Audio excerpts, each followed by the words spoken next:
Hey guys, again, welcome to Credit Bootcamp Week 1. We are finally here. I feel like I've been teasing this for a while. If you're an OG member, if you from the YouTube, Facebook, Instagram, TikTok, really it doesn't matter. Wherever you are from, you may be familiar with the concept of Credit Bootcamp because I've done it before. It's been a few years. But one of the things that I wanted to bring back when we started our new community is Credit Bootcamp. But I wanted to make it a foundational or fundamental part of the user experience, right? And so Credit Bootcamp, the ideal surrounding it is to discuss all of the foundational principles, credit, all of the credit basics that one would need to know in order to attend more of our advanced topics that we'll discuss later on down the line. We will be discussing throughout the Credit Academy community, specifically for the VIP members later on down the line. As the weeks and the months pass, we will be discussing everything. Like, there is no topic that is off limits. We will be discussing bankruptcies, disputing, advanced disputing tactics, and just everything as it pertains to finances, credit, repairing your credit, building your credit, fixing your credit, whatever word you want to use. There's no topic off limits, right? However, when it comes to our new community, I wanted to create a cohort or like a workshop where all of the foundational and fundamental things about credit it is discussed. As I promised you guys in the email, I'm not going to keep you past an hour. I promise. Because Credit Bootcamp is not made to be like this extensive, um, exaggerated type of thing, because it is something that every new member and every former member will need to take in order to even attend any of the webinars in the future. Everyone has to take Credit Bootcamp. For anything that I say to make sense, for any of the teachings, for any of the expert guests that we bring in, for anything to make sense, everyone will need to be aware of the things that we're going to discuss today. Okay, so I said this a little bit at first, but I'm going to repeat it. If you are a person who has been hanging with me for a while, who's been a credit cousin for a while, you may very well know, and most likely you will very well know, all of the information that we are discussing today, right? Because this is week 1, and I don't know if you guys received the itinerary, but on week 1 we are going to just discuss the basics of your credit scores, our credit reports, and just, like I said, fundamental basic things about credit that every single consumer needs to know. If you do know this information, I would encourage you to stick around, stay in there, and to get a refresher.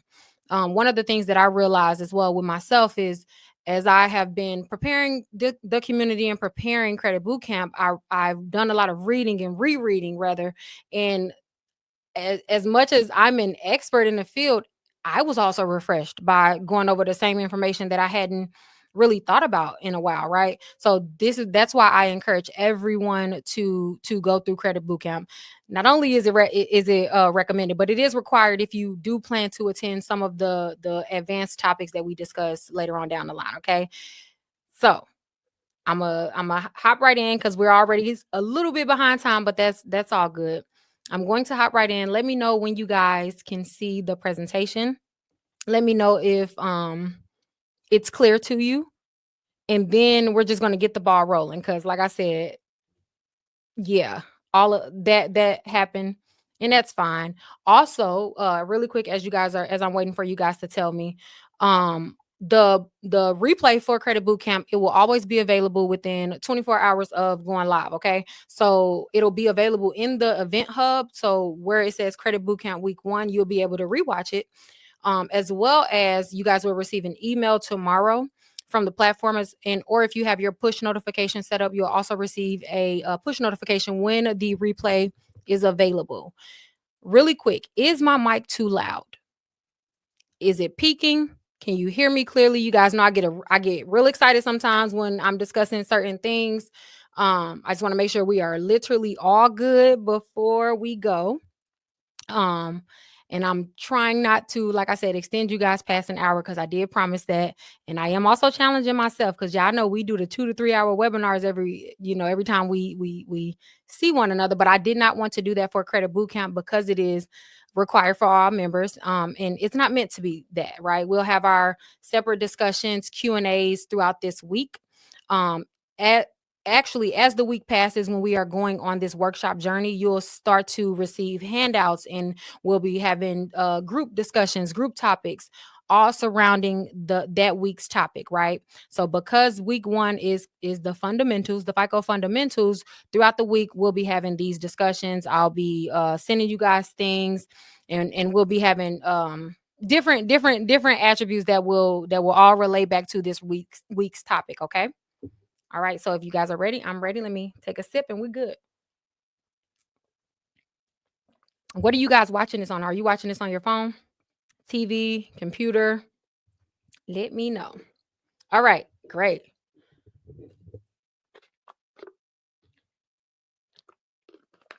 Okay, we are getting started, y'all.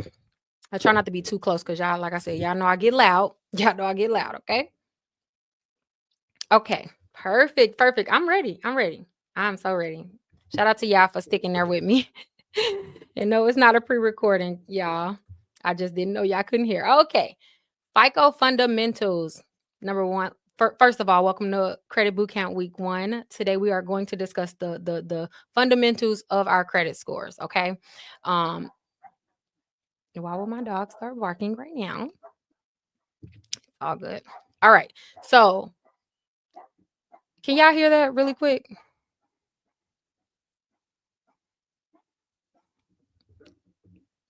For editing, I'm trying to wait till he stops so it can be very easy to edit.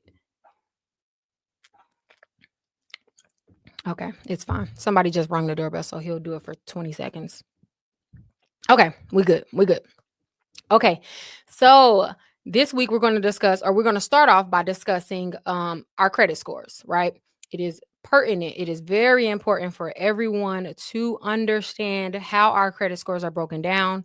What are the ways that we are able to what are the ways the points are allocated? What are the ways that we're able to obtain points, and how do we maintain those points once we get them, right? And it's super simple. Now, when it comes to the breaking down of our credit profile, of our credit scores, you may have heard of how they're broken down, right? Our credit scores are broken down to between five categories, right? And those five categories, as you can see on the screen, those five categories, they are: number one, it's your payment history. Our payment history is 35% of our credit score, and it's worth up to 192.5 points.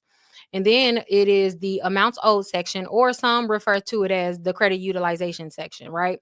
That's 30% of our score, worth up to 165 points. Then you have credit age, which is the third largest factor of our credit scores. It is 15% of our scores, worth up to 82.5 points. And then you have the two last categories, which are our hard inquiries as well as credit mix, right?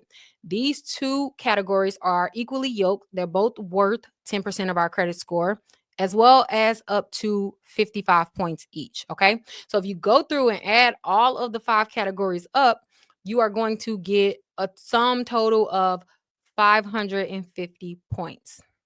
Okay. And so you may be wondering, why 550 points? And I thought the highest credit score was 850, as you can see on the side, right? They give you 300 points, right? So our credit scores range, our FICO scores range, they range between 300 and then 850. Between 300 and 850, there is 550 points. And those 550 points are the categories that we just discussed, okay? So each category has a condescending allocated amount that no one can change. Okay. So it doesn't matter which credit score you are looking at, whether that's FICO 2, 4, 5, 6, 7, 8, 9, 10, to whatever, right? These are the foundational principles as it pertains to how the FICO score is broken down. If you are looking at a Vantage score varies slightly different, but it's pretty spot on with how FICO scores are broken down, with of course just a few slight differences. Okay. Now, it's important to not only know how our credit scores are broken down, right? And because I feel like most people know how our credit scores are broken down. Most people know the five categories of our credit score. Not a lot of people understand the nuances pertaining to each category, how to maximize as many points as you possibly can within those categories, and also how to understand when and where they are missing points when it comes to each category. Okay, so we're going to start off discussing payment history, right? Because like I stated, payment history is the largest factor of our credit score. It's worth 35% of our score, up to 192.5 points. Now, I'm not that good at math, right? However, I do know that 192.5 points of 550 points is a hell of a whole lot, okay? So, just math will tell us, and common sense really will tell us that um getting as many points in this category as possible would always do our credit scores well, right? When it comes to payment history, every single account that is on your credit report, and hold on, because I have to emphasize this. Every account on your credit report is counted in your payment history. Okay. So whether the account is open, closed, charged off, um, what repossessed, it does not matter the account status. Every account that is reporting on your credit report, it is attributing to your payment history. Knowing that is going to change how not only you view payment history, but it'll help you to understand where your points are at. Like if you are missing points, then it's probably because of payment history in some form or fashion. And we'll discuss that in detail, but that's important to know, right?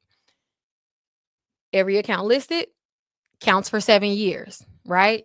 Now, the greater number of on-time payments that you have, the better your credit profile is. I call the payment history section like our payment bank. So when I refer to payment bank, payment history, I'm literally just referring to how many on-time payments you have reported to your credit report at the time of, whenever you pulled your credit report rather. Okay? So that's all I'm referring to. I will say payment bank a lot just because it's easier to understand for me. Now, when it comes to our payment bank, the more on-time payments you have, the more points you are getting of the 192.5 points that's allotted. Okay. So if you only have a few on-time payments reported to your credit report, then you aren't getting nearly enough of these payment history points. Okay. Also, when it comes to derogatory accounts, charge-offs, collections, repossessions, you name it. All of those do affect your payment history, meaning that even if the account, let's say you had a late payment 5 years ago, that late payment, if that account is still on your credit report, that late payment is still being counted against you. It's being counted against you, right? Not a lot of people realize that. Now I will say that the older a late payment is, the less impact that it has on your current score. That's true. However, it does still count. It does still count. Okay. The total number of late payments on each account, as well as the ratio of accounts with late payments to begin with, both influence how many of these points you are getting. Now, I don't know about you, but for a long time, that did not make sense to me. I would read it a lot, but I would be like, what? Like that was one of those lines that I had to read like 3, 4 times because I'm like, what does that mean? Right. The simplest way to understand that is not only does it count not only does the total number of late payments that you have amongst your entire credit profile count against you and against your payment history percentage, but also the number of accounts that has a history or a record of a late payment in general will count against you. Let me make that make sense. Let's say you have 10 accounts on your credit report. 10 accounts, meaning like they can be open, closed, whatever. You just have 10 accounts on your report right now. 5 of those accounts in some form or fashion within the last 7 years has a record of at least a 30-day late payment, right? That will give you a 50% payment history percentage for your accounts total. Right? So no, it doesn't just count the specific late payments that you have. Yeah, it can. it counts that rather, but that's not the only way that our payment histories are calculated. It also matters how many accounts that you have with no record of a late payment. That's why, and we'll get into it as we are discussing this, but that's why it is so important that if you are a person that struggles with late payments, have had late payments in the past, your biggest goal or mission over especially like the next year or so should be getting accounts that have no late payments. Now, the best way to do this is with a loan. And I'm kind of jumping ahead of myself a little bit, but I wanted to make it all make sense. The best way to conquer this, especially if you have had late payments in the past, is to get a short-term installment. It's a short-term loan that's a year to 2 years, and you just make sure that you pay it out perfectly. No missed payments, right? That'll add to the accounts that are considered perfect payment history. The more accounts that you have that have a perfect payment history, then that will supersede any single late payments. And I hope that makes sense. Let me say it another way. There it takes about 11 timely payments or on-time payments to undo the impacts of just one single late payment. So every single late payment that you have on your credit report, doesn't matter how old it is, it takes 11 more timely payments to undo the impact that did to your borrowing power, to your credit score, your credit profile. Okay. However, instead of having to wait a year to report 11 on-time payments, right? Another thing that you can do is if it's an account with a perfect payment history, it only takes two of those to undo one up to a 90-day late payment. And I hope that makes sense. And if it does not, we'll revisit it, but I don't want to fester on just that one point. Okay. Also, another thing that matters when it comes to getting all of these points, and if you again have not gotten all of these points and you're wondering why, another thing that makes a difference is the severity of the late payment. So there's a difference between a 30-day late payment, a 60-day late payment, a 90-day late payment, and then a 120-day late payment. There is a difference, right? Other than obviously a 60-day late payment is 2 consecutive months that you're late. 90 days is 3 consecutive months. 120 is 4 consecutive months. It all still will affect you worse. So each time you advance a late payment, so when it graduates from a 30-day to a 60-day, then you are advancing that late payment. Therefore, it's dinging your credit report more and more. It's taking more of those points, okay? And it's harder to recover. So if you do find yourself 30 days late, you have one late payment on an account, you need to do your best to not get two late payments in a row. It is better to get, let's say it's January, you were late. In February, you think that you're about to be late, but maybe you caught it in time to stop it and you paid them and you were not late. It is better to pay February in order to break that late payment from reporting 60, and then in March you're late again, than to just have it reporting consecutively. Does that make sense? So if you were late January, that's a 30-day late payment. February, it would be a 60-day late payment, but you ended up paying February. Let's just say life happened, you had to miss March. So that's another 30-day late payment as opposed to it being a 60-day late payment. It is better for your credit score in if you are breaking that payment status from graduating, because how the severity of the damage that it does to not only your borrowing power but your credit profile and your trustworthiness when it comes to lenders matters. So I'll tell you guys right now, a 90-day late payment is essentially just as bad as a charged off account in terms of how lenders are looking at these type of things, these derogatory items. A 90-day late payment is just as bad as a charged off account. If you have a student loan, right? Student loans, federal loans, they do not report that you are late until you are at least 90 days late. The danger of that is a lot of people don't realize that they're late until they are 90 days late, because then they are getting an alert from their credit monitoring app that says, hey, you have a late payment. You click on it, it's a student loan, and you see that you just see in your eyes, you just see it's a late payment.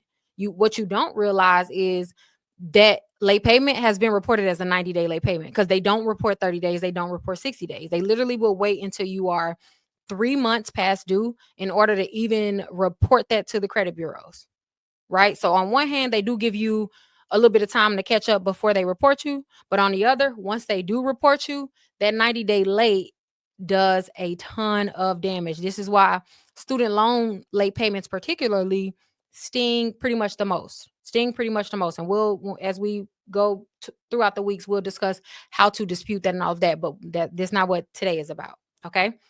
Now, last thing I want to say about this, there is a hierarchy as well to late payments. So not only the severity in terms of the time, but also what type of account it is, right? What type of account it is. Meaning, mortgage late payments are seen as like the worst type of late payments. Mortgage. So if you have any home mortgage installment loan on your credit report and you have late payments on there, lenders are looking at that the worst. They hold it at the top of the triangle, the top of the hierarchy, the top of the ladder in terms of the severity. Auto loans are next, then revolving accounts, which are credit cards, and then retail accounts, like if you have a retail credit card or like an Affirm or furniture accounts and things of that nature. So those are sort of like at the bottom of the totem pole. But yes, there is a hierarchy, right?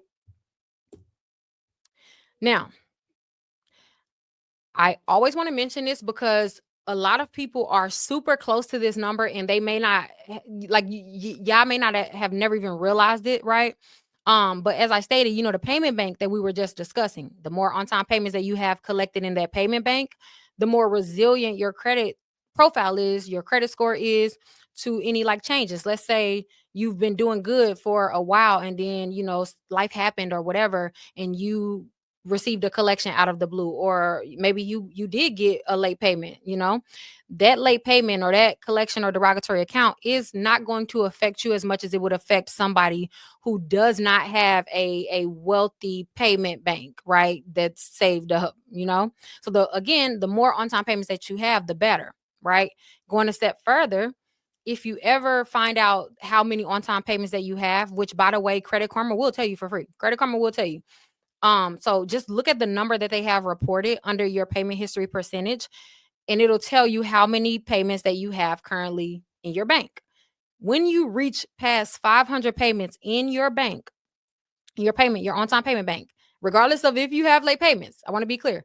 When you surpass 500 on-time payments, then your credit profile is immediately moved up a tier. So it's immediately seen as experienced. Your trustworthiness score does increase, and lenders are going to be more willing to lend you things. And your borrowability will increase, right? Your risk score goes down. You are seasoned. You're experienced. You're not new to this. You're true to this, right? In order to reach that 500 slot, all you need to do is have at least 6 accounts reporting over the course of the 7 years. So if you keep 6 accounts active, doesn't matter which accounts that is, then you'll reach the 500 points. The 500 payments added to your payment bank. You will reach it. That's the good thing, right? Um yes. So now we're going to go to the amounts owed section. I am a person that used to only refer to this section as I'm a person who used to only refer to this section as credit utilization, right? I was just trained to refer to it as credit utilization and it just became a habit. But then I realized that only calling it credit utilization actually does a disservice to not only you guys, but just to myself in general, right? When you think of credit utilization, you are only thinking of your active credit cards and the utilization that's reporting each month, right? Now, when you think of amounts owed, then I don't know about you, but my mind goes to a different place. Well, what does amounts owed mean? Is it just credit utilization, or is there another factor that will affect how many of these 165 points that I'm receiving? If your mind did go there, then same, mine did as well. However, I want you to know that yes, it does matter. It does matter. While our credit utilization does make up about 80 to 85% of the amounts owed section, that 10 to 15% is usually the difference. That could be a difference of about like 30 to 40 points. Okay. So that's a lot. That's a lot, especially when it comes to your installment based loan. So if you're applying for a mortgage and every little point counts, it does make a difference. So I wanted to start referring to it as amounts owed. And if I accidentally mistakenly say credit utilization, yeah, that's a mistake. Okay. All right. So let's talk about our credit utilization, or let's talk about the amounts owed section. The amounts owed section, as I stated prior, it is 35% of our score, right? And that 30% is worth up to 165 points. The factors that go into the amounts owed section is not only your credit utilization ratio, right, which is that number that's reported to the credit bureaus, and then it's going to it delivers to you in terms of a percentage, right, which reflects how much of your credit limit, how much of what balance you carried over on your credit card, right? That's what your utilization the percentage reflects, right? Outside of that, the number of accounts that you have with balances does also affect the amounts owed section. So, with outstanding balances, let me be clear, right? And this is the one where it a lot of people aren't aware of, and making this small switch will see an improvement in your score. And not only that, let me also say this.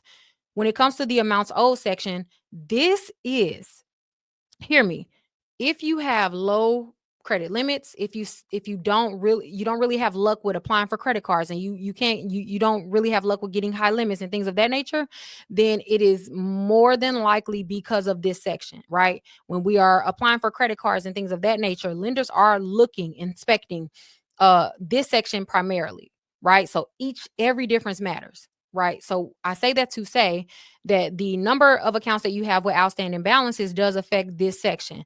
Primarily, if you have charged off accounts that still have a balance, it affects your credit utilization section. It affects how many of those points you are getting. This is also why it is super fruitful for your credit profile to have accounts that you are done short-term installments. I'm gonna keep saying that, but to have accounts that you have completed, which could only be loans, because of course credit cards can stay open forever. So have accounts that you have completed that is just sitting on your credit report. This is also why you shouldn't erase your student loans, especially like if they were paid off and things of that nature, because those still are aiding to not only your payment history, but also it shows a completed installment, a completed account. Okay. Now, the proportion of loan balances to the original amounts.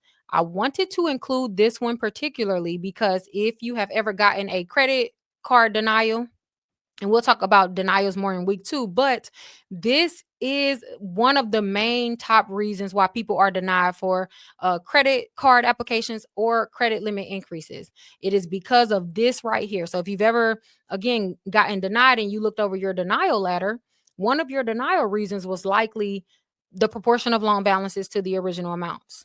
Okay. What that means is a fancy way of just saying that com- whatever installments that you have on your credit report, there is at least one installment that is off schedule. That's essentially what that means. So you signed up, you purchased this car, you agreed to have this car for 42 months. You agreed to pay $300 a month for the next 42 months. Wherever you are in the process, maybe you're in month 32, but the payoff amount or what you still owe will surpass 42 months if you are only making your regular payment, right? So either you have gotten deferments throughout the process, to where your lender had to put your payments on the back end and extend your loan, um or you are being eaten up by interest.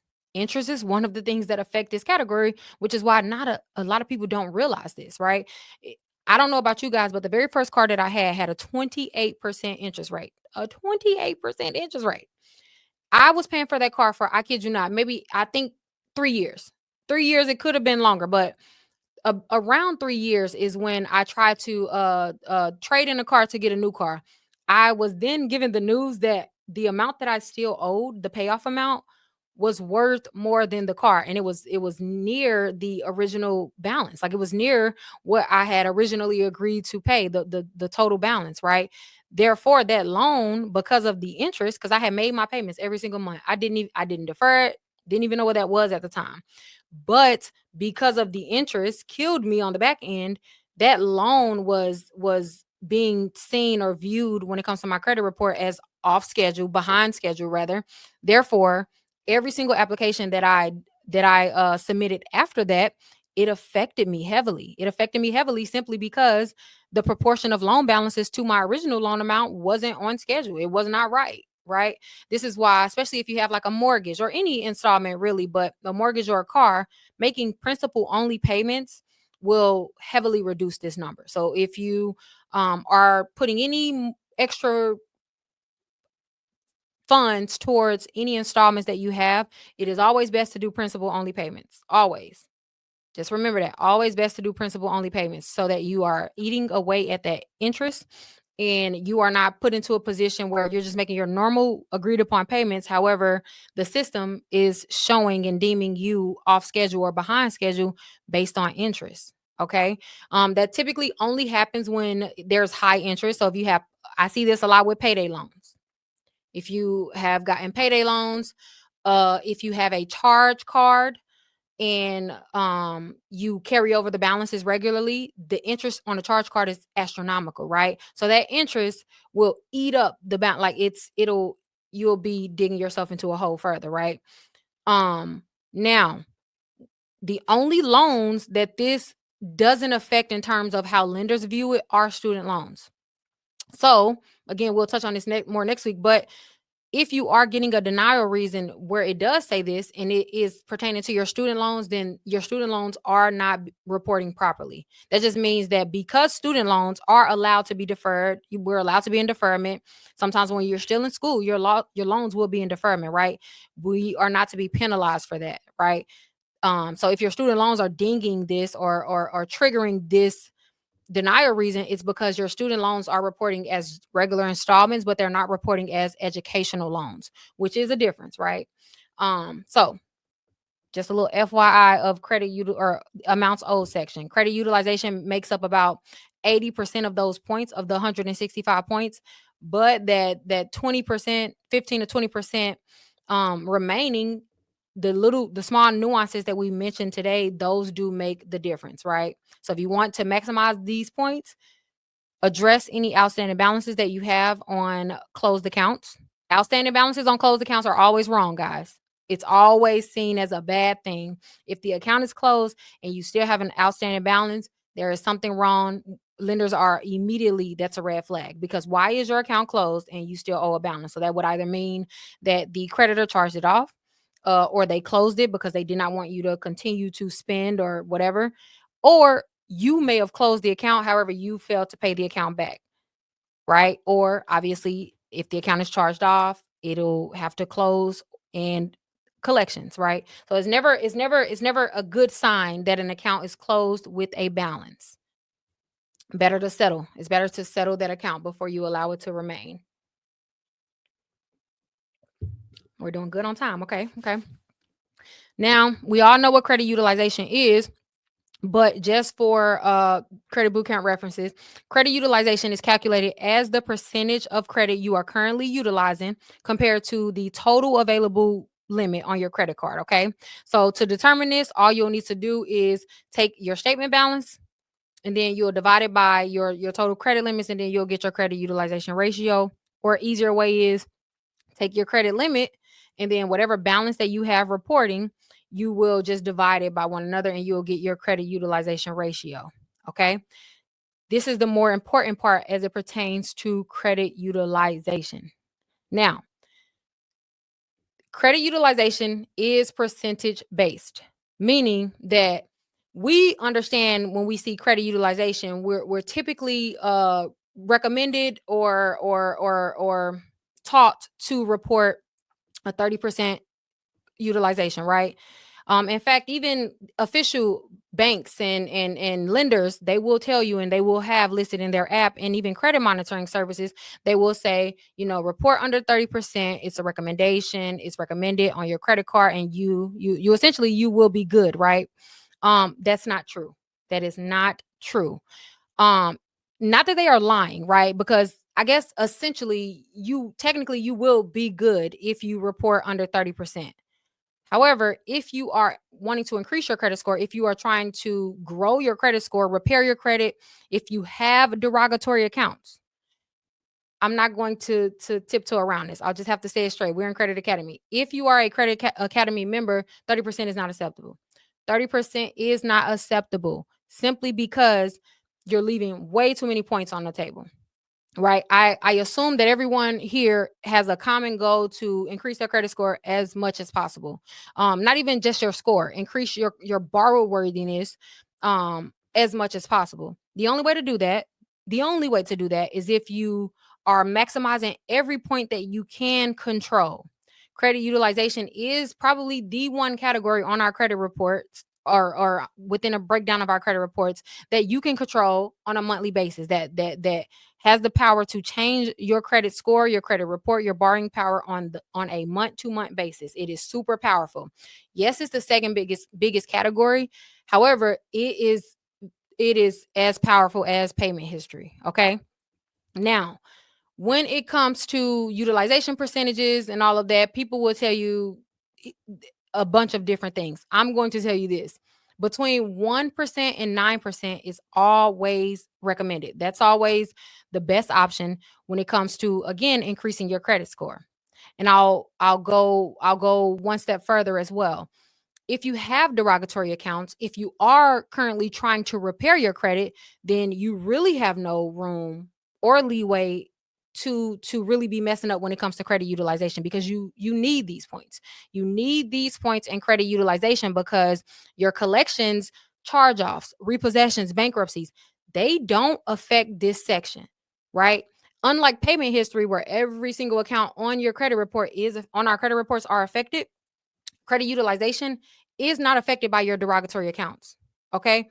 So you need to make sure that if you are repairing your credit, if you're looking to improve your credit, and if you have derogatory accounts, you need to be offsetting it by maximizing on this category. I'm telling you, this is going to make a night and day difference within your credit profile, and also put you into a position where you're able to start acquiring credit and building your credit while your credit is still bad.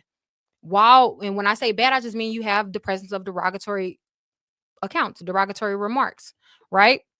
It is so important that we all understand how the credit utilization percentage that makes the most sense, right? So between 1% and 3% specifically, that's the best. That's the best. That's the best range that you can report. Notice I did not say 0% because when you are reporting a overall utilization of 0%, you are actually putting yourself in a position where most likely you aren't getting all of these points or nearly all of these points as you can. Your score can and usually does decrease. You'll notice like a small decrease in your credit score when you report an overall utilization of 0. Lenders don't like that either, because that does not tell them or show them or demonstrate to them that you are a responsible borrower. That doesn't say that you're good in terms of your credit profile, or I'm sorry, in terms of your credit card, you are experienced, you know how to use a card. It doesn't, because it usually does mean in their eyes that you have a credit card, yeah, but you probably don't use it.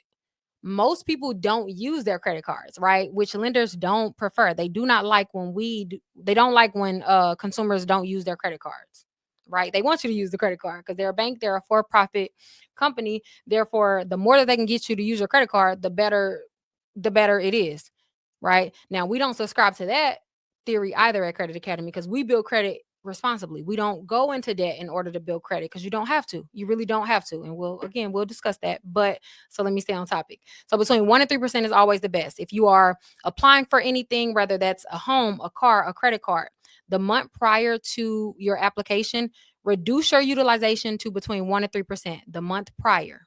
Okay. And then apply after your credit report refreshes for the month, because our credit reports only refresh one time a month.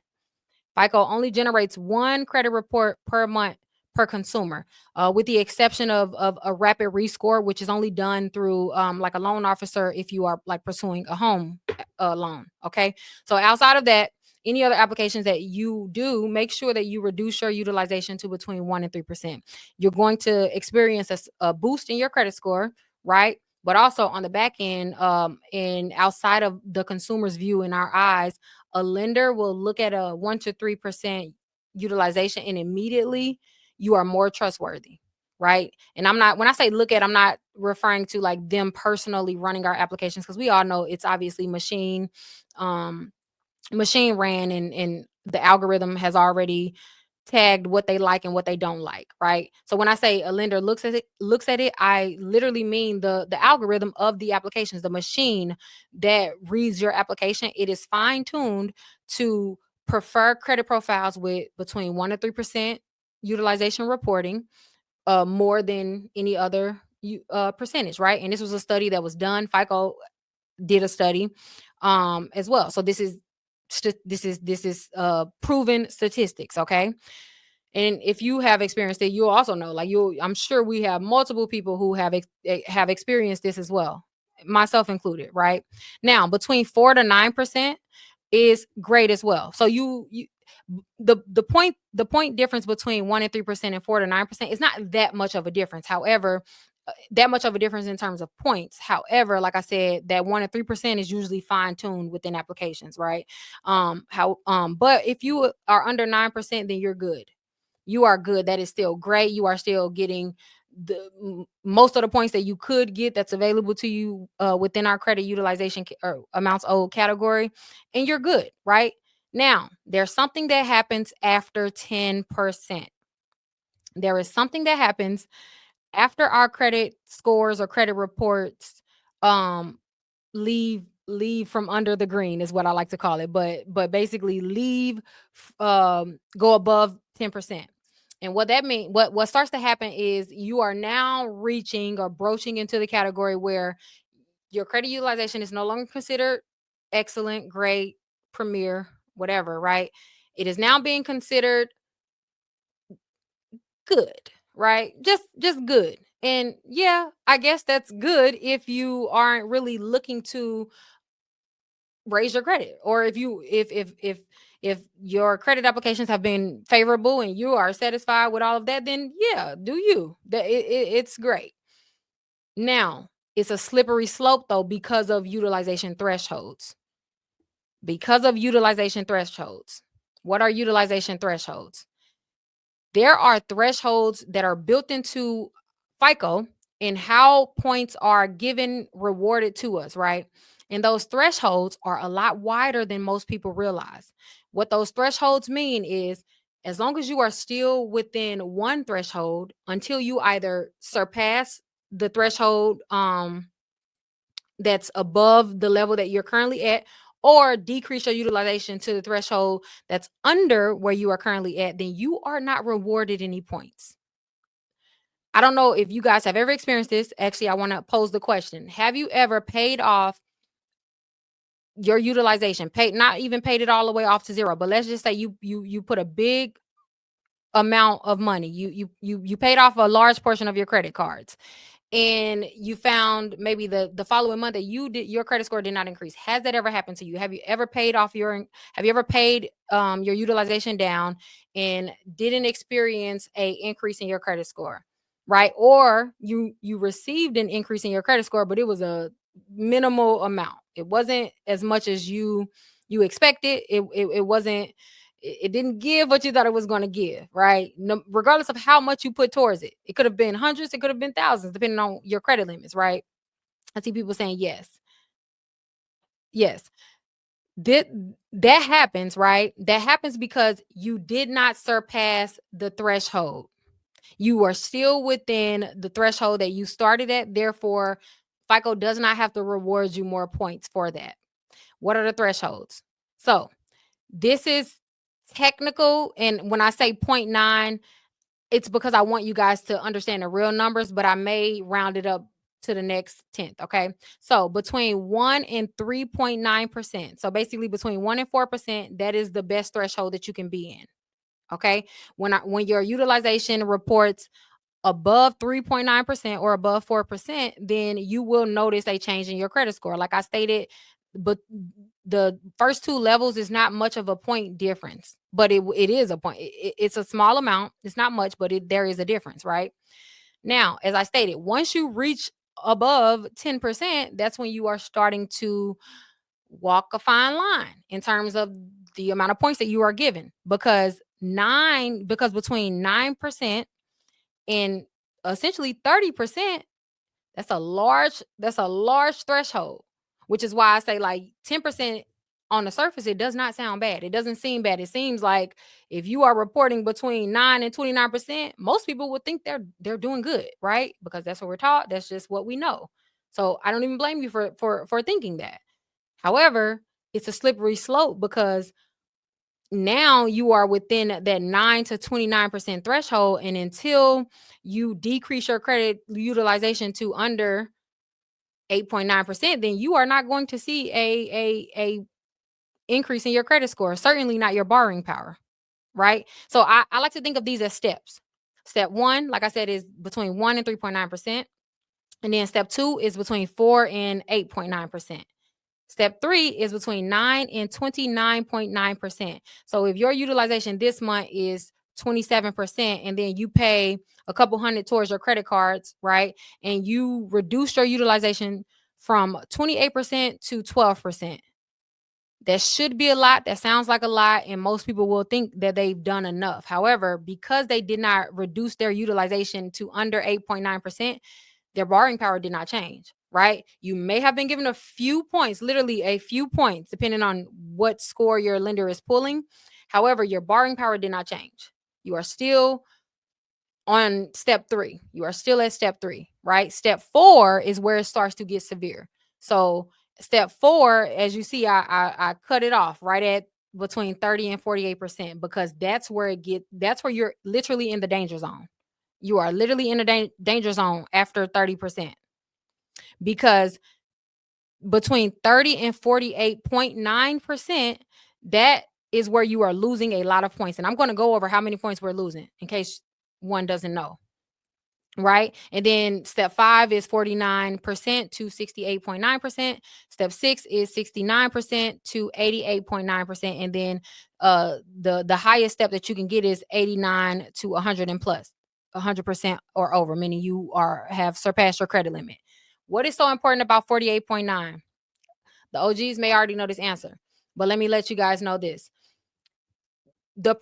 If any credit card that you have reporting that is past 48.9%, any credit card that you have reporting that is past 48.9%, that card, for most banks, that card is being viewed as as maxed out.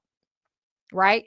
That card is being viewed as maxed out. What does that mean? If you have a credit card on your credit report right now, any individual credit card that you have is reporting over, I'll just say over 48% to so that everyone can understand. If any individual card that you are reporting is reporting over 48%, that card is being seen as maxed out. So when you are applying for credit in any capacity, that card is automatically being deemed as maxed out. And it's only at 49%, right? Most people don't realize that. They think maxed out is maxed out. You used 100%, you reported 100% utilization. No. Unfortunately, lenders view above 48.9, so above 49%, or I'm sorry, above 48%, they view that as maxed out. So whether somebody is using 100% of their utilization and you're only using 49%, y'all are seen as the same. Y'all are seen as the same. That's why it's super dangerous whenever you especially go above 49%, because now your card is maxed out. Now it's over the limit. Now you are extremely risky, right? There's no way you are getting nearly any of the credit utilization points, number one. But number two, there's no way that you are getting what your credit profile would have gotten, or even deserves or qualifies for, reporting over 49%. Notice that I said individual, because that's another important thing, right? Most people are only used to viewing their credit utilization as an overall thing, meaning all of your credit limits and all of your balances amongst all of your credit cards counted together. That's the overall utilization, right? When we log into our credit monitoring app, they show us the overall utilization. We have to start looking at our credit utilization as an individualized thing, because that's the only way to maximize these points, right? But also your credit score. Start to view each card individually, meaning each card needs to qualify in the green. So under 9% on a regular basis, each card, okay? Because any single card, and this happens a lot with retail cards. That's why I don't recommend or really like retail cards. I've gotten caught up with them myself, right? Retail cards, because the limits are typically tied to a purchase, the lender will typically like approve you for maybe a few hundred over the purchase or whatever. What you don't realize is because that card is reporting 60%, 70%, 80%, that's maxed out. So that affects your overall borrowing ability. Okay. And then going a step further, let me tell you guys how much it affects you. Also, so you know that there is hope. If you do pay down your cards, there are points waiting for you. Every time any single individual card surpasses 28.9%, it triggers a 10-point score decrease. Anytime any single individual card surpasses 28.9%. So if you're reporting 30% as the industry standard, each card that's reporting that 30%, it triggers a 10-point reduction in your FICO score. If you have a card that's reporting 30%, quite literally, if you lower that balance, that utilization to under to 27%, right? So if you literally take it from 30% to 27%, there's a huge difference between the two just because you passed that threshold. Okay. Now, let me keep going. Now, then when you go to step 2 of severity, which is above 48.9%, that's a 25-point reduction per card, guys. I want to be clear. This is not overall. This is per card.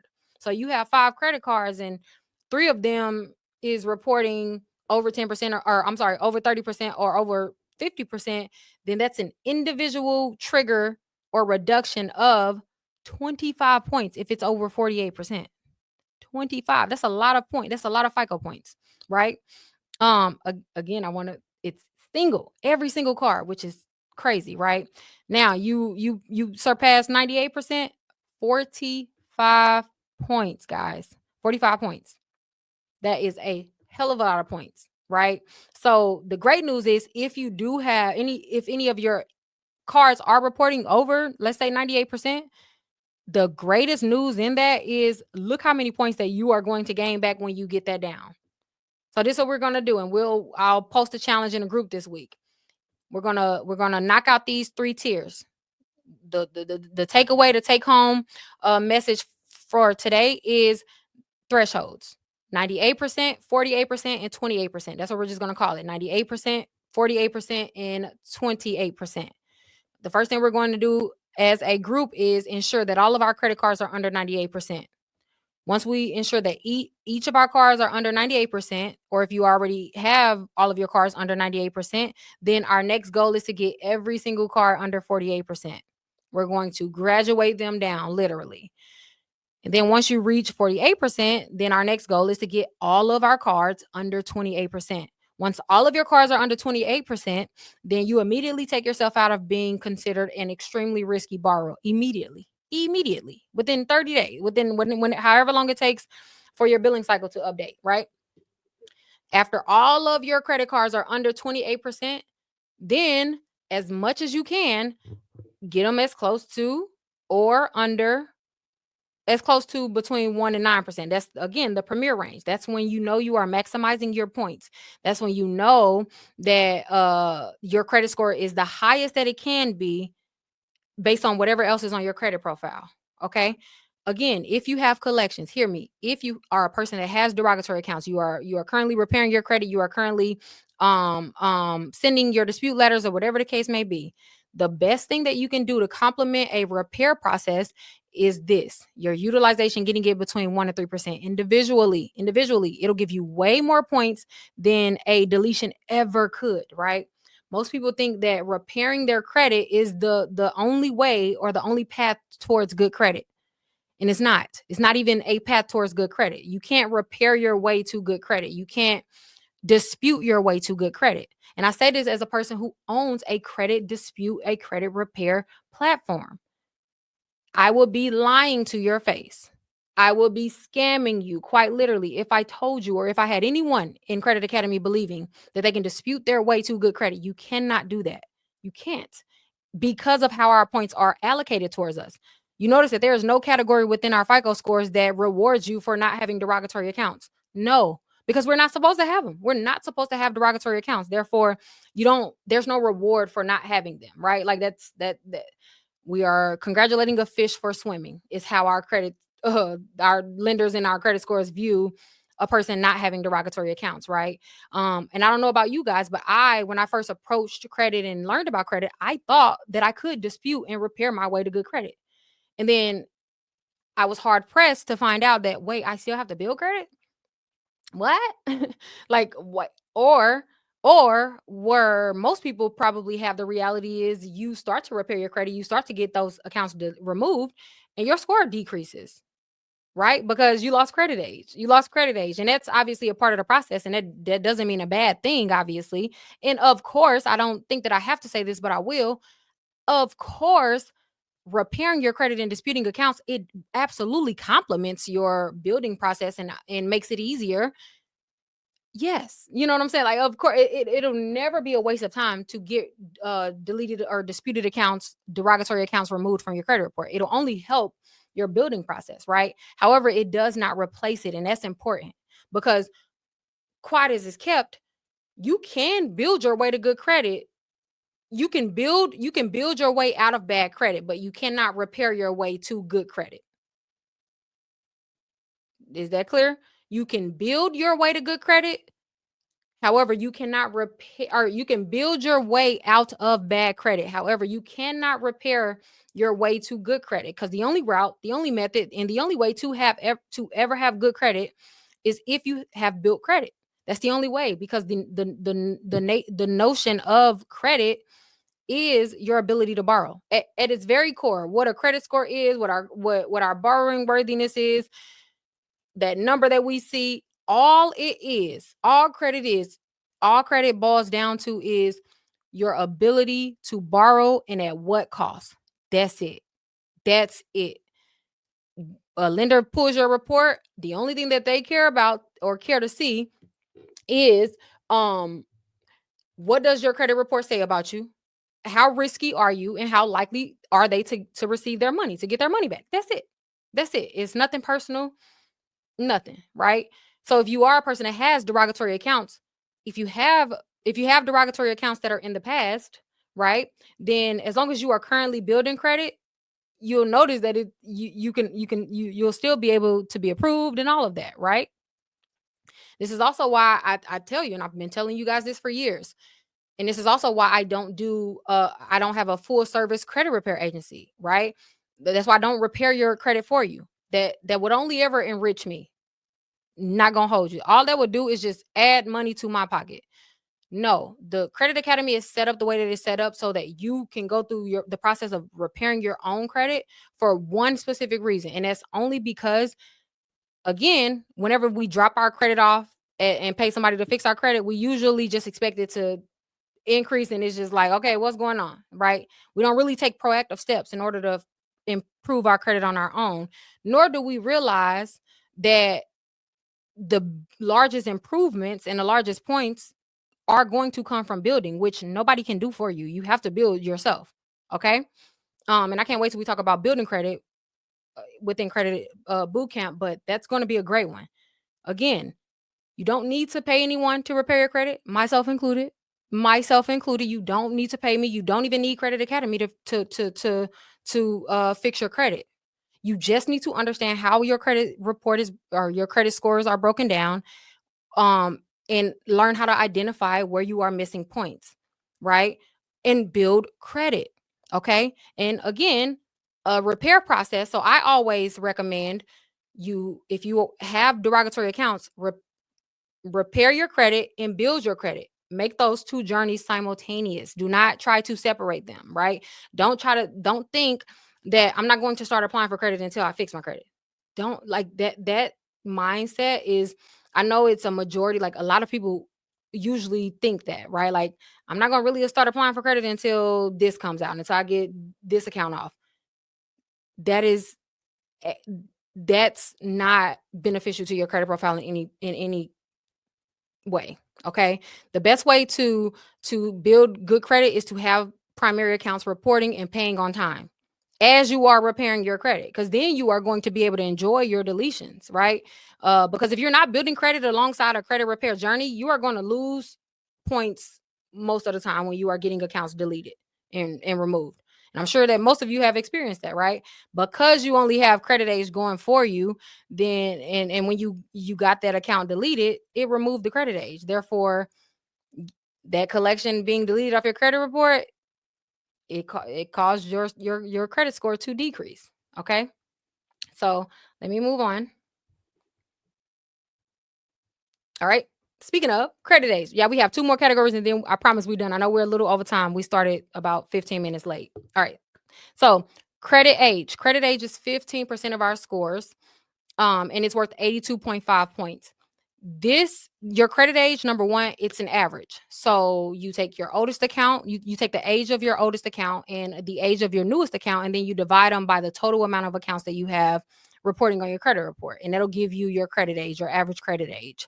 The most important thing that you should know about credit age is every everything has a credit age. Every account on your credit report has a credit age, whether that account is closed, whether that account is a derogatory account. Even derogatory accounts have a credit age. This is why, as you are repairing your credit and disputing accounts, and you are able to get accounts removed, you usually will notice you usually will notice your credit score decrease, right? And that's simply because it took away from your credit age. Okay. Anytime you close an account, that also affects your credit age. Anytime you open a new account, it also affects your credit age, right? Now, another important thing to know is there is a hierarchy, sort of say, to credit age, meaning that open accounts will will pretty much take up about 80% of credit age, right? Most of your credit age is based upon your open accounts. Okay. And then the closed accounts that we have, whether it's a derogatory account, charged off, collection, or whatever the case may be, those do still affect your credit age, of course. However, it does have a lesser impact. And FICO does not release the exact percentages with that, but from my experience, I've found that it's about like a 40 to 60 split, 60 percentage split in terms of open versus closed. Okay. Also, when you calculate your credit, as I stated, you just take your oldest account versus your newest account, and you divide by the total amount of accounts. Now, the one thing that everyone should remember and just sort of have in the back of their mind when it comes to credit age, right? Yes, it's 15%. Yes, it's worth 82.5 points, right? This is the one category that in the beginning it's going to work against you, okay? Or when you are repairing your credit. So if you are going for deletions and you are having to repair derogatory accounts, this is going to be the one section that's fighting against you, okay? You are going to feel like you are in a match, and y'all just going head for head, because your credit age will work against you in the beginning, simply because, like I said, when an account opens, when it closes, as you are building credit and opening new accounts, that affects your credit age. Getting accounts deleted, that affects your credit age. Closing accounts and all of that, it affects it, right? So because we know this already, and I want to be clear, because when we start talking about disputing and all of that, this is, watch, mark my word, you're going to see this question every day in a group. I got this account deleted, my credit score went down, what's going on, am I doing the wrong thing? No, you are not doing the wrong thing. Again, every account has a credit age, bad and good, whether it's a collection or a new credit card that you just opened, they all have a credit age. Derogatory credit age, aka bad credit age, is not beneficial for your credit profile. So yes, it'll seem like you are better off with that collection on your credit report, or that charge off that you got removed on your credit report. It will seem in it'll seem like it was better off to keep that there, right? Because you are only seeing that you lost points. However, what you don't see is your borrowing worthiness, your borrowing power did increase. Though your score may have taken a temporary hit because you lost the credit age and you don't really have a lot of accounts to balance it out as of right now, your borrowing power did get better because you did have credit age. However, that was bad credit age. You don't want bad credit age, right? As much as you can control it. You don't want your credit age based on derogatory accounts. No, absolutely not. It is never, under any circumstance, a better choice or option or scenario to have bad credit age versus good. No, you want your credit age to be based on prime positive accounts. Period. Okay, as much as possible. Okay, so don't trip on the temporary drop that'll happen as we are going through the process and disputing and all of that. It happens. It happens to all of us. Nobody is exempt from it. Nobody. So don't let it bother you. Do not let that stop you from building credit. None of that. You have to understand that in the beginning, credit age is going to work against you. But the great thing is, it's only 15% of our score. And we have 75% of our score that we are able to still benefit from. Right. Now, the last category is hard inquiries, and this is super fast because everybody know what hard inquiries are. Hard inquiries are anytime you fill out a credit application or anytime a lender pulls your credit report and receives full access to your credit report in order to make a credit decision. Okay. Um, it is it's 10% of your score. I don't it says 15%, but that was a typo. It's 10% of your our credit scores worth up to 55 points.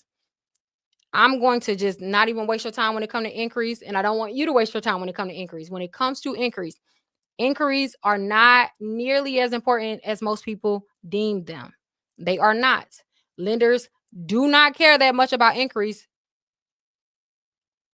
under the circumstance of otherwise your credit report and your credit profile shows that you are a trusted borrower. Okay. If I'll go further to even say, and we'll talk about this more next week when we discuss denial reasons, but I'll go even further to say that if you have ever been denied based on increase, number one, it's not true. But if you believe that you were denied based on increase, then that means that you either you don't have the credit profile to qualify for whatever you were applying for anyhow, because an inquiry does not have the power to make or break or stop or start anything. It does not, because it's only 10%, because it's only worth up to 55 points.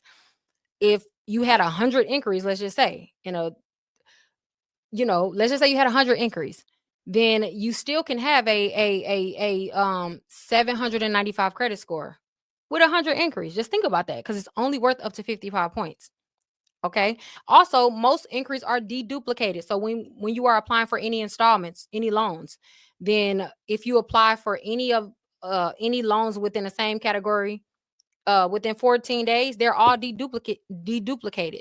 So yeah, you will see the record of each of those loans. So if you go to a car lot and they run your credit, they run it about 30 times, you will see a record of each company that pulled your credit report, because by law, the credit bureaus has to report that to us. However, each inquiry rather is not decreasing your credit score, does not count against you. They're all going to be deduplicated into the weight of 2 maximum. So you can, again, they could have ran it through 30 companies. However, your credit score will only be affected up to 2, up to the weight of 2, which is probably like 10 points at the most if you haven't established the credit profile. But if you have established the credit profile, then you'll probably only lose about between 2 to 5 points, right? Credit card inquiries are different. Each individual credit card inquiry does affect you. So even if you apply for 5 credit cards the same day, if that company pulls your credit report, then each individual credit card inquiry will affect you, unlike loans. Because loans, when you have multiple inquiries within the same time frame, it's assumed that you are just rate shopping, make it to ensure that you are getting the best borrowing terms, the best rate as you possibly can. So that's not frowned upon. That according to lenders, that's smart. A borrower should weigh their options, right? Especially on installment loans, long-term installment loans like a mortgage or a car. You want to make sure that you're getting the best rate that you can possibly get. That's a smart financial move. So that's not frowned upon. However, if you're applying for multiple credit cards, then now you're just it's more about, not even about the effect that it has on your credit score, but more about the picture that it paints of you as a borrower. You are desperate in order to obtain credit. So that's a red flag to lenders, because you like, why do you want it that bad? What's going on? Is there an issue? Like, do you not have the money to pay for whatever you need to pay for right now? Are you in a financial bind, right? So as a lender, that's a red flag, because it's just like, okay, well, if you are already exhausted financially, then we don't want to loan you anything else, because then all we're going to do is be added to that exhaustive list, right? No lender wants that. They want to know that you will pay them back. And it's nothing personal. It's just as simple as that, right? Um, so yeah, again with increase in the beginning, in order to build credit, you're gonna have to get some increase. So don't allow an inquiry to stop you from building credit, because building credit makes up about 75% of your profile, whereas an inquiry can only affect up to 10%. So don't trade off the 10% or protect the 10% and trade off 75% of your profile. It doesn't make sense. After a year, they no longer even affect your score anyhow.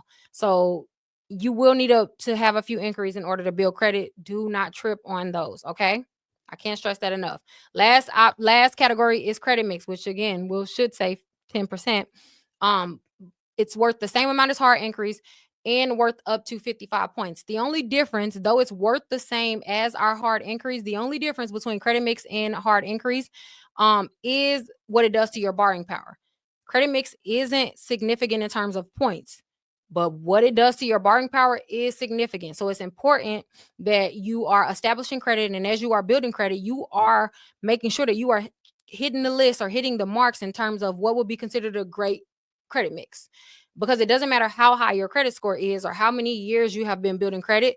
I find most of the time that the most experienced borrowers in terms of time that they've been building credit doesn't even have the basic foundational level of a credit profile that will qualify them to be considered a great borrower, right? So, regardless of how high their score is, I can't stress that enough. You and I both know multiple people, right? That has a high credit score, and maybe you have dealt with this in the past. I know I have. You've had a high credit score or a credit score that should qualify for a card. However, you still get denied, and you like, why am I still getting denied? And I have a 680, I have a 700, right? Because it's not about the number, it's not about the numerical value of your credit scores. Everything about your credit profiling that determines your borrowing power. One of the things that messes so many people up is the credit mix, is the foundation of their credit profile. They've been building credit for a while. They probably are doing everything right in terms of utilization and all of that. However, they don't have a good credit mix. Therefore, they'll never, ever, ever be considered a top borrower, because their experience, it it doesn't really say much, right? Like, yeah, you've been, it's like somebody who been playing JV for 10 years. You know what I'm saying? It's just like you never graduated to a higher team. Like, is your skills not improving, right?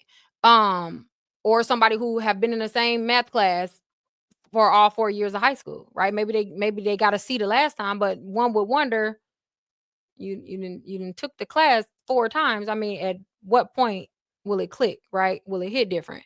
Well, that's how lenders view a credit mix. Like, if you have 7, 8 years of experience of building credit, but you haven't even hit the foundational principles of credit mix, it's kind of just like, okay, I mean, you've been building credit, but like, at what cost? Like, this doesn't really tell us much. Okay. Um. Now let me show you a good credit mix. Give me a second. Hold on. All right. So this is the foundational credit profile. This is a credit profile that is tried and true. This is a credit profile that you can literally never fail at. And this is a credit profile that speaks to the categories of how our credit scores are broken down, and it will reward you. Doesn't matter if you have collections, doesn't matter if you have charge off accounts. In fact, this is, whenever in the group, whenever you hear me refer to the foundational credit profile, this is what I'm referring to. And you will hear this a lot, especially over, probably forever, but especially over the next few weeks and few months. I'm going to make sure that I do quarterly checks, and maybe more frequent, but every member, if you are seeking to truly see a difference in your credit score, you should seek to have the foundational level of a credit profile, right? What does this mean? So, at all times, you need to have at least 4 accounts open. Whenever our credit profile decreases below 4 open active accounts, we automatically will be deemed to have a thin credit profile or an empty credit profile, which is not a good thing to lenders. It doesn't matter what your credit score is. If you have less than 4 open accounts, your credit profile is considered thin. Okay. So it doesn't help you. Right now, of the 4 accounts, you need to make sure that at least 2 accounts are revolving accounts, which are credit cards, okay? So it doesn't matter what limit that it doesn't matter what limit they are, it doesn't matter what company that they are with. As long as you have 2 active primary credit cards, then you get your check. You good, right? The third account needs to be or should be at least one long-term installment. When it comes to long-term installments, that account, it could be it's any loan over 36 months. So whether that's a student loan, an auto loan, a mortgage, if you have any of those accounts already, then you already have a long-term installment. You good. You don't need to add another one. Okay. Then the fourth account is a short-term installment. And this is where there's rules to the installment. So a short-term installment is any installment under 36 months. However, not all short-term installments qualify because it needs to have an original balance. So the time that you started the loan, it needs to have an original balance over 250. Now, I'm not gonna hold you. That's not too hard. That's not hard at all to do nowadays because what is under $250 that we're financing at this point, right? Everything is expensive. You'll be hard pressed to find anything under 250. So I'm not really worried about that anymore. Just as long as the starting limit, the starting borrowing is above $250, then it counts, right? And whether it's 12 months, 24 months, or 35 months, it all will count towards a short-term installment as long as it's under 36 months and above $250 starting off. Okay. There is a rule to the short term. You cannot pay it off early. You cannot pay the short-term installment off early, nor can you get a late payment. Nor can you get a late payment. Okay. Now, me personally, I will restart a short-term installment. I usually get short-term installments for about 1 year to max 2 years, right? And I restart them every other or every 2 years. Okay. Because with short-term installments specifically, it's good to have a completed short-term installment at least once in every 3 years. So every 3 years, if you haven't had any other short-term installments, it is my advice to add one. Okay. Um, you cannot pay it off early and you cannot be late. In fact, if you have a short-term installment on your credit report and you were late in the past, start another one. You need a perfectly completed installment that's completed at 100% in order to maximize those points. Remember what we was talking about the loans, the accounts on your credit report with 100%. We use short-term installments to magnify that because those are the quickest way that we're able to recycle an account. So get a year-long short-term installment or a 2-year-long short-term installment and pay it on time, right? Most short-term installments, they're usually like $25 a month. Maybe you can find some lower, but $25 a month, right? There's no need to have a larger loan. Cuz I do a $250 loan. Doesn't matter what they're offering. I don't need a 500, 700, $800 loan. I'm not trying to add a lot to my DTI or anything, right? I just want the record of that uh perfectly completed installment within my credit reporting records because I know what it does to my borrowing power. That's it. So I don't need it. I don't need to get more. Get a 250 one. I think I pay like $25 a month and that's it. Put it on auto pay and just allow it to report. Do not pay it off. Resist the urge to pay it off early and resist the urge to pay it late. If you do have any loans on your credit report that have late payments, like a charge off, this is a good one. If you have a charge off, that means that the account was reported late at least 3 months in a row. So, a great way to undo the impact of that, remember when we was talking about late payments, the great way to undo the impact is to have a short-term installment that's completed at 100%. Because instead of having to wait 11 months, that 100% completed account will supersede your charge off. Okay? In terms of borrowing power. Oh, my bad. In terms of borrowing power, I'm not saying it's going to delete your charge off. I just want to be clear. That's the fastest way to get over bad credit. Completed short-term installments. Again, just don't pay it off early. Just don't get a late payment. And if you have gotten a late payment, you're just gonna have to do another one. You want the 100%. The 100% makes a huge difference in your borrowing power. I kid you not. If you don't believe me, Try it. Try it, try it, try it. Just try, and then we'll revisit this conversation. I promise you.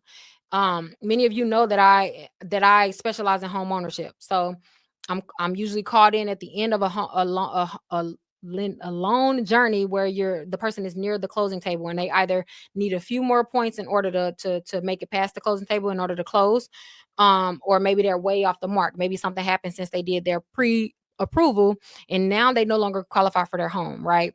So I literally will come in at the last minute, usually, right?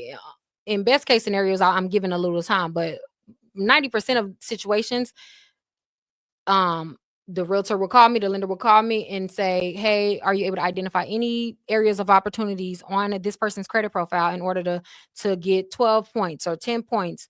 Because the lender is requiring that in order to close.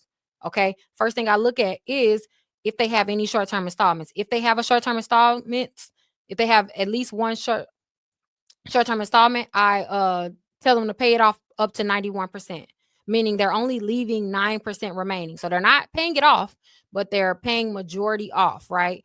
Once any installment reaches 91% completed, you will see a boost immediately in any installment based score. So mortgage scores, um, or your auto loan scores, right? You're going to see a boost because that installment at 91%, that's when an installment will start to be beneficial in terms of points to your credit profile, right? Um, I always tell people that a credit card is the only thing that has the ability to affect and improve your credit month by month, not a loan. I'm sure we all have had experiences where we were paying for a loan for a long amount of time and our scores was just stuck. It's just frozen, right? Well, I know I did. Like, I'm like, okay, I've been paying for this loan, or I've been paying for this car for years. Why don't I have good credit? What's going on? Like, why I don't have good credit yet?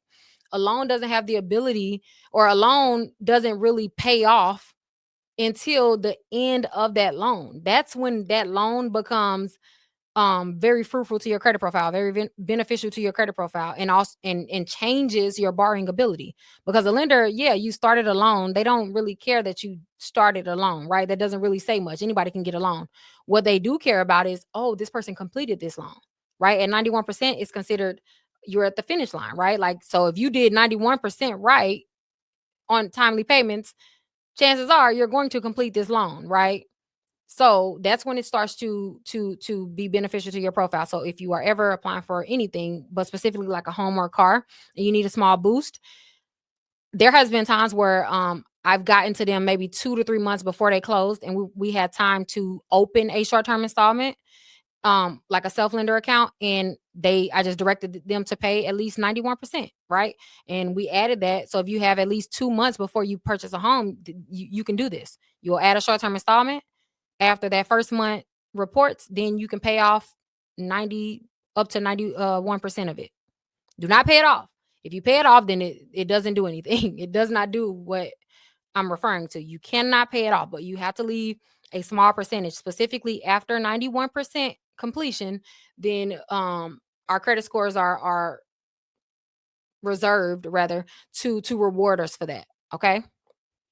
Um, so yeah, keep your utilization on those two credit cards to between 1 and 9%. And then this is where you're gonna see your credit score grow. So it is my challenge to you guys that regardless of what your credit score is, regardless of what your credit report and profile looks like, I don't care how many derogatory accounts that you have. I don't care, because that does not change. That does not make a difference, right? Challenge yourself, make it your duty to mirror this credit profile. So even if you have other accounts outside of these, that's fine, right? Um, but make sure that you at the very least are meeting this list. And mark my words and see how it changes your credit profile, how it changes your borrowing power, and how everything starts to get easier as you are building credit. Because this is considered a great, exceptional credit foundation. This is literally the perfect foundation to build on. I'm telling you, it is the perfect foundation. This profile, as long as you have this, you are going to.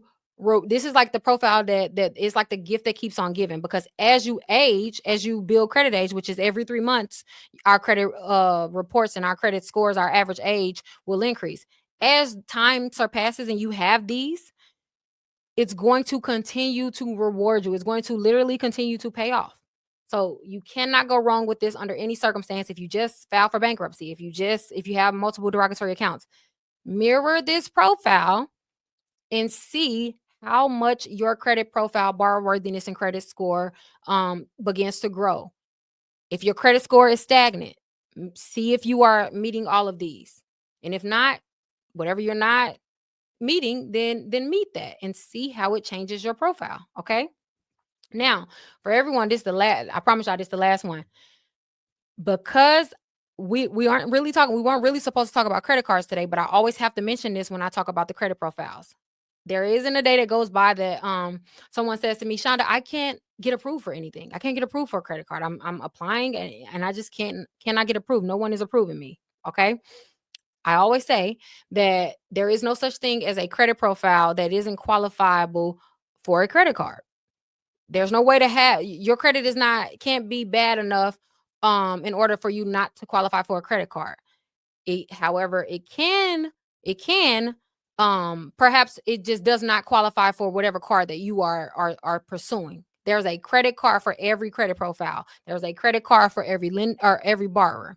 Doesn't matter what your score is. It doesn't matter what your situation is. This is not a nuanced thing. So don't overcomplicate it in your head, and don't convince yourself that you are the exception that meets the rule. It is not possible. Over all of my years of doing this and over the hundreds of thousands of credit reports that I have seen, worked with, and all, there is not a credit profile that I have ever seen that was not qualifiable for a credit card. They may have been just applying for the wrong credit card. Okay. Now, if you have bad credit, meaning you have the presence of derogatory accounts on your credit report, specifically within the last 18 months, then you are considered to have bad credit. If that hurt, get over it. That's what we're here for. That's what we're here for. Here's the thing about bad credit. The worse your credit is, the more points you have to obtain. There's opportunity. We don't look at that as defeated. There is opportunity. You have a lot of points that you can grab. Okay. The higher your credit score get, the harder it is to grab points. My score hasn't changed in probably a year. I'm sick. Okay. No, but really, if you have bad credit, get over it. We all have had bad credit. Let go of the stigma, let go of the anxiety around it, and just move forward. Okay. If you have bad credit, then you may not qualify for a traditional credit card. You have to get a subprime card. I started with a subprime card. I started with 400 some credit score. All of my credit scores now are over 800. You know why? Because I started with a subprime card. Don't ever think, or don't ever allow anyone to let you think that there is anything wrong with a subprime card. Nothing. I don't care what nobody say. Nothing is wrong with a subprime card. If it were not for a subprime card, I would not have great credit to this day. Okay. So if you just recently received a collection charge off bankruptcy, especially for my bankruptcy, people who just, file bankruptcy, the best thing you can do is to double back with a subprime card. Okay. The great thing about subprime cards is that they are designed for those with bad credit profiles, meaning your credit score does not matter. Okay. As long as you have a credit score, your credit score doesn't matter. You can have a 300. The lowest person that I ever seen get approved for a subprime card, or lowest credit score rather, that I've dealt with, and I was helping someone build, was a three. I think it was like a 312 or like a 315, but it was like 300s, right? And that was the lowest credit score that I ever seen. Mind you, the lowest credit score that you can get is a 300. So they literally were the worst of worst in terms of what bad credit would be considered, and they still were able to be approved. That's the point of the story, right? So get a subprime card. Your score doesn't matter. How recent you have had a derogatory account, none of that matters, because it's not based off your score. As long as you have income, like a job, then you usually are qualified for those, for subprime cards. Even if you're fresh out of bankruptcy, you still qualify. Okay. Now, if you have no credit, so if you either have a thin credit profile, or you're just inexperienced, you just haven't really been building credit, you've been paying for everything in cash, or you're a young adult that's starting off, then you need a starter card. You don't have to start at a subprime card. The only time you have to start at a subprime card is if you have bad credit. Now, if you have no credit, because bad credit and no credit, they are different. No credit means that you just need a starter card, a company that doesn't require experience. Okay.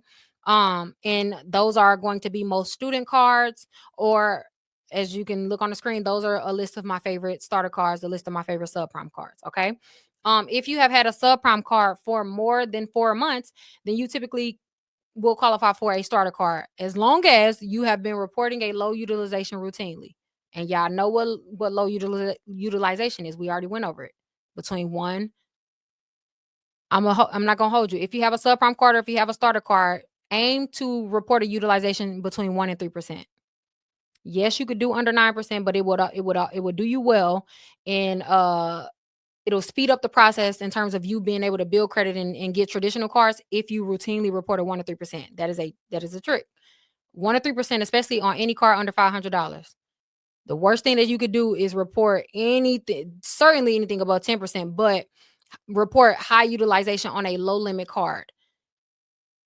Lenders are not going to trust you with lending you more when you are at step one, which is that subprime or starter card. You only have those cards. Those cards are not like for life, right? They're simply there to be a step to the next level. They're simply there to show and record the experience with a credit card on your credit report. So understand that. Don't It's not the cards that you ball out on. It's not the cards that you spend everywhere. No. It is important, your utilization that you report. It is so important. For those of you who don't know how to pay a credit card, we are discussing that next week. So make sure y'all are tuned back in. Now, here are mid tier. The next level after starter cards are mid tier cards. Mid tier cards are traditional cards that typically are for the way that we spend our money. The everyday person spends their money, right? Groceries, gas, Uber, DoorDash, shopping, utilities, all of the stuff that we buy, right? Mid-tier cards are typically aimed for that, right? Mid-tier cards are my personal favorite category because not only do they have a high limit ceiling, right? Like most of these cards can get up to like $80,000, right, at the ceiling. And some rules can surpass it, but most of them usually cap out at about I think the average I think is like 60K, right? Um and you can get as many of these as you want, because one thing that I forgot to say about the subprime and the starter cards is you are not allowed to get more than two of these. Let me be clear. If you already have two subprime cards, if you already have two starter cards, do not get any other credit card until you can at least qualify for a mid-tier card. The worst thing that you can do is try to build credit too fast and just fill your credit report with um a ton of subprime or starter cards. Not only are you going to hate those cards in the future and you're going to wish that you hadn't got them, trust me, I'm speaking trust me, okay? Also, it doesn't help after two cards. It doesn't necessarily help you, right? So there's no reason to get a starter card which has low limits, high interest, and all of that. It doesn't benefit you. Those are there to get you to the next level, because mid-tier cards are the starting category of credit cards benefiting you. Now you're able to get points. Now you're able to get cash back. Now you're able to get higher credit limits, right? So there's benefits to having multiple mid-tier cards and above, but not starter and subprime. They usually have annual fees. They usually have, again, low limits, high interest rate. Now, some mid-tier cards do have an annual fee. However, if a mid-tier or above card has an annual fee, the benefits of that card outweigh or surpass whatever the annual fee is, right? So it's worth it. It's worth it. Okay. So you can get as many, mid-tier cards as you want when you get to that point, or whatever the case. I just would personally suggest that you don't open more than three in a single calendar year. So you still have to be responsible. You don't want to, build your credit responsibly and then just start to kind of go haywire just applying for everything. No, more than three in a year is excessive. Okay. It doesn't matter if you have an 800 credit score, that's excessive. It's excessive. Um, and then premium cards are typically like based on travel, hotel cards, cards with no limits and all of that, right? Those don't really have a ceiling in terms of credit limit. They typically can get up to hundreds of thousands of dollars depending on which card that you have. Those usually come with a hefty annual fee because, again, the benefits usually outweigh it, but it comes with a hefty annual fee. For example, the American Express Platinum card has an annual fee of like $600. Okay, that's not unusual for premium cards because of what they give you, right? And then the next category after that are invitation only cards, and you have to be invited to apply for those. Those are like the Centurion Black card and the JP Morgan Reserve card and all of that. You have to be invited for that. I don't think we need to waste our time on that, because if you're invited for that card, you're gonna know what it comes with, right? What's important to know about this list is it's not exhaustive, so it's not every single card that's available in each tier. I will be posting a credit card tier list within the group this week. But these are like my favorite and the most known and most common ones, and the ones that I have not only experienced with in terms of through the credit cousins, but I pretty much know their policies and all of that. So these are ones that I like stand by. Okay, whether that's the subprime starter, all of that. I will be posting, like I said, a credit card tier list this week that'll coincide with week one of Credit Bootcamp and along, as well as a few other things. Okay. After we finish this program, you guys will be let me wait for that. Okay. Now, last thing is the installment. So if you're wondering what is a short-term installment, where can I get one? Here is a list of short-term installments that are easy to get, usually are not credit score dependent. Most banks and financial institutions offer some sort of credit bidder loan. Okay. They may call it different things. Like, for example, Navy Federal calls it a pledge loan. Depending on what your bank calls it, just ask them if they have a credit builder loan. Okay. And it qualifies. If you don't really want to go through your bank or don't have a relationship with your bank, a place that everyone can go is Self. Self does not check your credit, so your credit score doesn't matter. And um, that's the one that I use. Like, although my bank does offer, I just usually get a Self account every other year, every 2 years, and complete it as agreed. And they do me great. They report to all three credit bureaus. They have an option where it's, I believe, like $25 a month.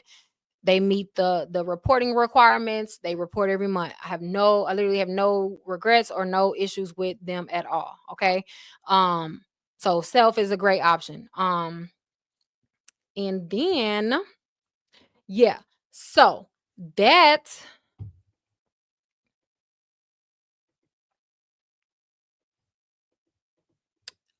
other than this, I want you guys to screenshot this and I'll post it in the group, but I'm gonna move off the screen. I want you guys to screenshot this.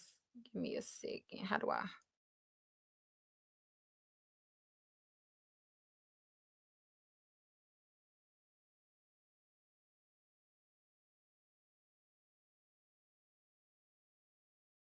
All right.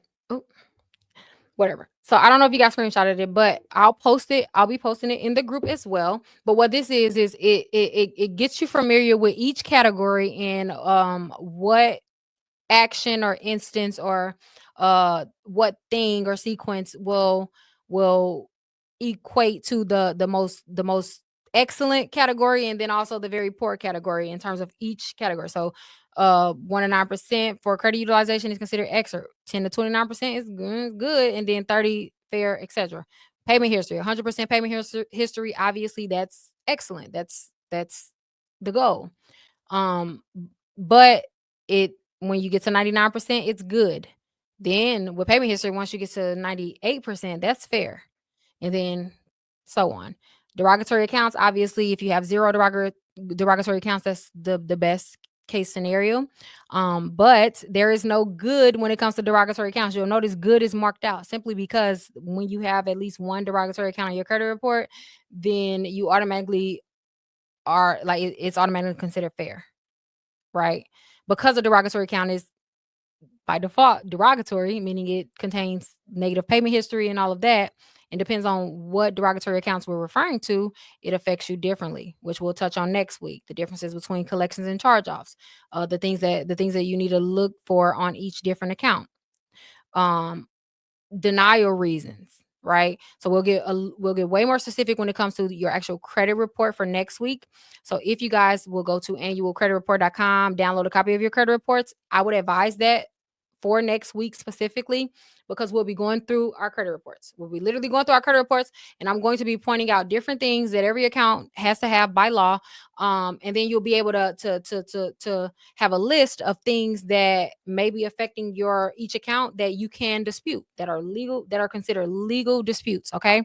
While next week is not primarily about disputing, it is about the credit reporting, right? Like the compliancy of credit reporting, the laws and the statutes around that, okay?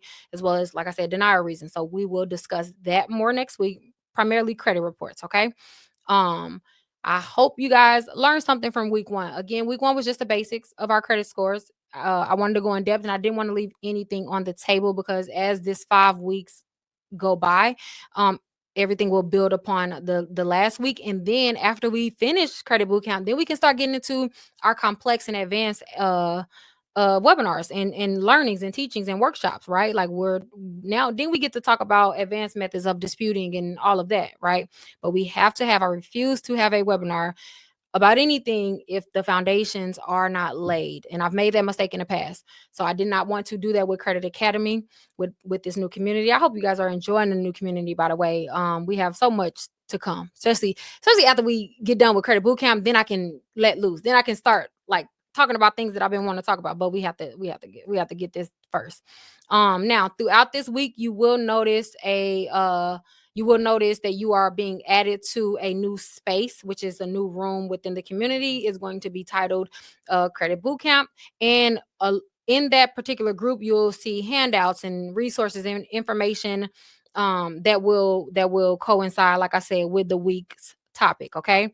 Uh, so yeah, so if you see yourself added to that new group, just I would encourage you to look into it, look in the space, see what's there, read it, and interact, if you can, because I want to, when we do challenges, like our challenge this week is the utilization thresholds, and I'll make that post tomorrow.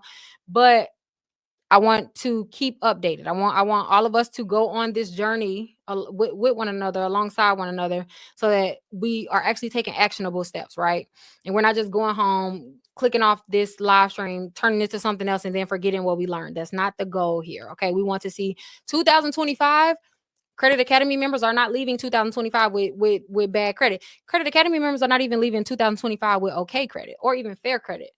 I have a goal for all of Credit Academy to be good or great leaving 2025. That's my goal. I timed it out. I did all the math. I really sat down and wrote out a whole plan on what would it take from the worst case scenario, in terms of, I just took literally the worst case scenario, the worst case credit report that I could possibly think of, literally. So meaning everybody that isn't they'll fall under that category. So I took that and I timed completely out a full repair process, building process, all of that. And I always use the worst case scenario. There is more than enough time for, it doesn't matter what your credit score is right now. There is, if you really stick to it and build, because I can't build for you. I can't implement anything for you that we talk about. I can only teach you it, right? And hold you accountable, but you got to do it. You have to do it. Or it's no reason for you to be paying a Credit Academy fee, truly. Like, it does nothing. It does nothing for me at all to just, continue the membership if you are not going to take actionable steps. That does nothing, but you could put that money towards like a credit card, your debt, or anything, right? I would prefer that. If you are wanting to see a change and you're, tired of your credit, I know if you are stagnant or have been having issues with your credit report, I know that's frustrating. I know it is. So as I was saying, I timed out a worst case scenario credit journey. Everybody needs to leave 2025 with at least good credit, and I say at least, because great credit and excellent credit are also an option. Okay, so there should be an improvement in your borrowing power and your credit score. Every single member, it should. Yes, it may be a high expectancy of you guys, but yeah, we can do it. We can do it. We really can. And I'm gonna be on y'all. Let me tell you. Okay. So this concludes week 1. We kind of lightly dipped our foot into the pond. Week 2, we're gonna go a little deeper. Okay.